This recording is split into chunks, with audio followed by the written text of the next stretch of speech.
शादीशुदा लोगों को एक बड़ी सीख देने वाली कहानी। Vertical bar. पत्नी ने न जाने क्या किया था कि पति ने उसे एक के बाद एक कई थप्पड़ जड़ दिए। हमेशा हर सिचुएशन को शांति से हैंडल करने वाली पत्नी भी इस बार इतनी अशांत हो उठी कि उसने अपनी चप्पल ही निकालकर पति की ओर दे फेंकी। चप्पल पति के बालों को छूते हुए निकल गई। ये किस्सा यहीं पर खत्म हो सकता था, मगर पति ने इसे अपनी मर्दानगी का विषय बना लिया और बात बद से बदतर होती चली गई। रिश्तेदारों ने भी आग में घी का काम किया।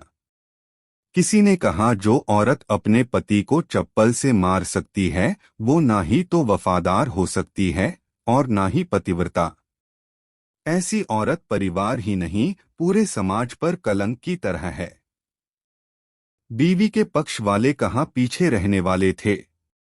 किसी ने कहा, 21वीं सदी में भी जो स्त्री के साथ मारपीट करते हैं उन्हें तो जेल भेज देना चाहिए। तो कोई कहता, जरूर उसको कोई और पसंद आ गई होगी इसलिए अब पत्नी से मारपीट करने लगा है। बात कोर्ट तक पहुंच गई। दोनों पक्षों ने एक दूसरे के खिलाफ केस फाइल कर दिया। पति ने चरित्रहीन होने का तो पत्नी ने दहेज और शारीरिक उत्पीड़न का आरोप लगाया। 2 वर्षों से अधिक समय के लिए केस चला था। इन 2 वर्षों के दौरान दोनों पति पत्नी अलग अलग रहे थे। इन 2 वर्षों के दौरान दोनों पक्षों के समर्थकों की संख्या कम हो गई थी। पहले जहां दोनों पक्षों में समर्थकों का समूह होता था, अब गिने चुने लोग रह गए थे।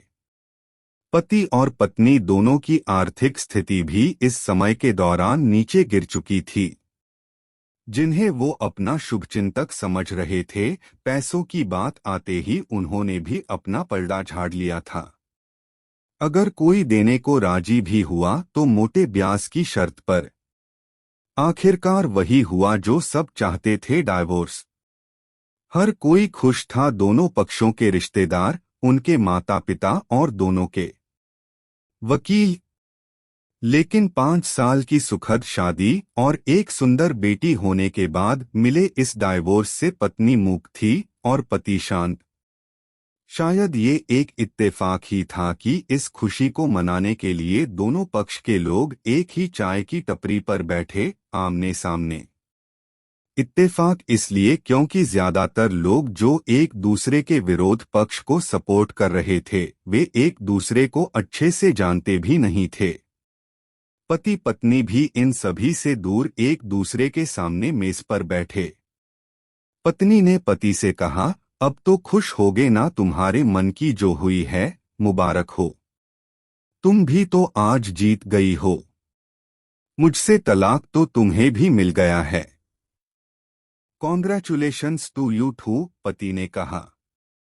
तलाक को तुम जीत का प्रतीक समझते हो, पत्नी ने पूछा। पति चुप रहा। थोड़ी देर की शांति के बाद पति ने कहा, मुझे तुम्हें 5 लाख रुपए अभी और हर महीने 8,000 देने का आदेश है। अभी मेरे पास पैसे नहीं है, इसलिए हमारा मतलब मेरा जो सिटी में फ्लैट है उसे तुम्हारे नाम कर देता हूँ। पत्नी बोली, लेकिन उस फ्लैट की कीमत तो 18 लाख की है। हाँ, लेकिन हमारी बेटी तुम्हारे साथ है और आगे जाके उसके खर्चे भी बढ़ेंगे, तुम्हें थोड़ी आसानी होगी। पति ने कहा, नहीं नहीं, मुझे सिर्फ 5 लाख ही देना और तुम हर महीने 8,000 तो देने ही वाले हो, मैं मैनेज कर लूंगी। अगर 5 लाख नहीं है तब भी कोई बात नहीं, पत्नी बोली। दोनों फिर से शांत हो गए। पति सोचने लगा, कितनी भोली और समझदार है ये औरत, जो कुछ समय पहले तक मेरी पत्नी थी और अब अनजान। ये वही है जो कम से कम खर्चे में घर चलाती और पैसे बचाकर मेरे जन्मदिन और बर्थडे पर हमेशा मेरे लिए नए कपड़े खरीद लाती। कभी बीमार भी हो जाती तो पैसे बचाने के लिए मुझे मालूम न होने देती और घरेलू नुस्खों से अपना इलाज कर लेती, मगर घर में कोई और बीमार होता तो तुरंत डॉक्टर के पास लेकर जाती। मेरी ही मति मारी गई थी। मैं ही अपनी झूठी मर्दानगी के चक्कर में इतनी बड़ी गलती कर बैठा। पत्नी के दिमाग में भी उथल पुथल चल रही थी। अभी भी वैसा का वैसा ही है। पहले भी खुद से ज्यादा हमारे बारे में सोचता था और अब भी वही कर रहा है। ये वही आदमी है जो मुझे एक्सीडेंट से बचाने के लिए खुद मोटरसाइकिल के आगे कूद पड़ा था और अपनी उंगली तुड़वा बैठा था। पता नहीं कौन सी मनहूस घड़ी में मैं झगड़ा कर बैठी। पति ने मौन तोड़ते हुए पूछा, अब तुम्हारे कमर का दर्द कैसा है? ज्यादा तकलीफ तो नहीं होती? पत्नी हल्का सा मुस्कराई और बोली, अभी भी होता है। अब तो पेट में भी क्रैम्स उठते हैं। वो तो होगा ही, तुम योगा या कसरत भी तो नहीं करती हो। अब किसी गायनेकोलॉजिस्ट को जरूर दिखा देना, पति ने कहा। तुम बताओ, तुम्हारा अस्थमा कैसा है अब? क्या अब भी दौरे पड़ते हैं? पत्नी ने पूछा। हाँ पड़ते हैं, पहले से ज्यादा, क्योंकि अक्सर इन्हेलर भूल जाया करता हूँ याद दिलाने के लिए तुम जो नहीं हो अब, पति बोला। पत्नी के आंखों में आंसू आ गए। वो बोली, तुम्हें मेरे चरित्र पर सवाल नहीं उठाने चाहिए थे, तो ये परिस्थिति आती ही नहीं। हाँ मैं जानता हूँ तुम बहुत अच्छी हो, मुझसे गलती हो गई, बहुत बड़ी गलती। मैं लोगों के बहकावे में आ गया था, पति बोला। तुमने भी तो मुझ पर दहेज का इल्जाम लगाया था, वो बोला। गलत था और इस बात का मुझे भी पछतावा हुआ, पत्नी ने कहा।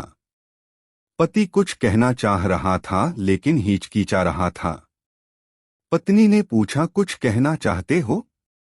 वो बोला, क्या सब पहले जैसा नहीं हो सकता? क्या मतलब? पत्नी बोली। मतलब कि हम फिर से पहले की तरह पति पत्नी बनकर, सच्चे दोस्त बनकर नहीं रह सकते, पति बोला। पर ये डाइवोर्स के पेपर दिखाते हुए पत्नी ने कहा। फाड़ देते हैं, पति ने अपने पास रखे डाइवोर्स के पेपर फाड़ते हुए कहा। पत्नी ने भी अपने पास रखे पेपर फाड़ दिए। सभी हैरान थे, वकील, रिश्तेदार और माँ बाप। पति पत्नी दोनों एक दूसरे के हाथ में हाथ पकड़े अपने घर की तरफ चले गए। दोस्तों, ये कहानी उन हर पति पत्नी के लिए बड़ी सीख है जो छोटी छोटी बातों पर लड़ते हैं और इन झगड़ों को बड़ा बना के अलग होने का डिसीजन लेते हैं। प्यार और झगड़ा तो एक सिक्के के दो पहलुओं की तरह है, दोनों को स्वीकार करना होगा, तभी ये पवित्र रिश्ता उसकी मंजिल तक पहुंच पाएगा।